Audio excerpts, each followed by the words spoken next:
The year 1775 marked the beginning of the United States Army. The primary land-based component of the United States Army Forces has been the United States Army since its inception. Land battles and military occupation have been the Army's primary duties. Additionally, the Corps of Engineers plays a significant part in river management within the United States. In response to the need for professional soldiers to fight the British Army during the American Revolution, the Continental Army was established. In peacetime, the Army was relatively small until the 1940s.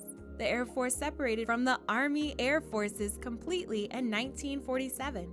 Up until 1947, the War Department was in charge of the Army. Since then, it has been in the charge of the Defense Department.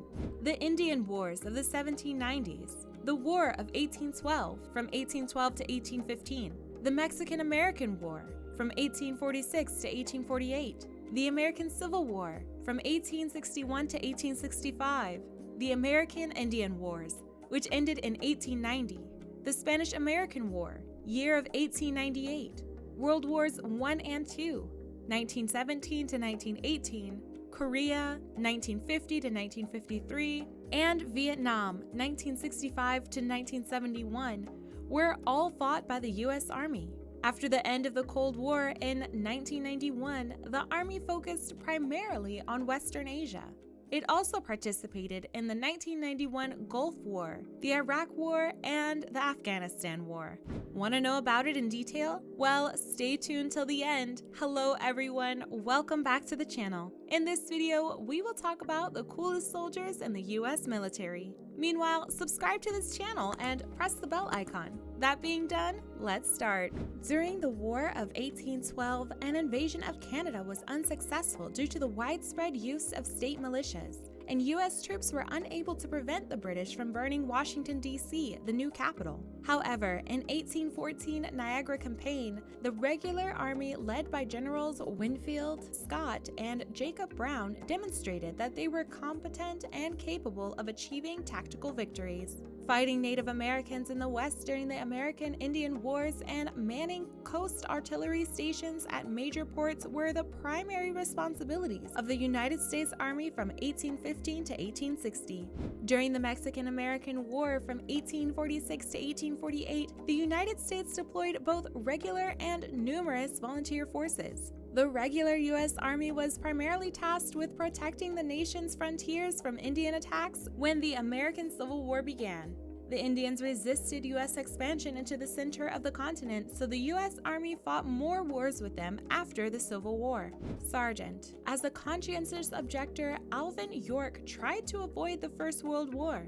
He followed orders and went to war after his plea was rejected, where he nearly captured 132 German soldiers on his own. The prisoners were then led by him through the German lines and marched past their own comrades. Before attempting to enlist in the Union Army at the outbreak of the Civil War when he was 9 years old, John Lincoln Clem changed his own middle name from Joseph to Lincoln. He made it to the 22nd Michigan Volunteer Infantry, which sawed down the musket he later used to kill a Confederate officer who demanded his surrender after another unit rejected him. Before being discharged in 1864, he was made a national hero and was promoted to sergeant. Before taking his retirement in 1915, he returned in 1871 and rose to Major General. Sergeant Henry Johnson was a Harlem Hellfighter during World War I. He and a friend were attacked by a dozen Germans while fighting in the Argonne Forest. Johnson used grenades and rifle fire to repel them until he ran out of ammunition, at which point he finished the job with a knife and saved the remainder of his unit. Sergeant is one of the most decorated veterans in history. After Pearl Harbor, Audie Murphy was initially ineligible to enlist and had to fight to join the Army. He did a lot of heroics once he got to Europe, like jumping on a burning tank to stop infantry waves and 6 enemy tanks.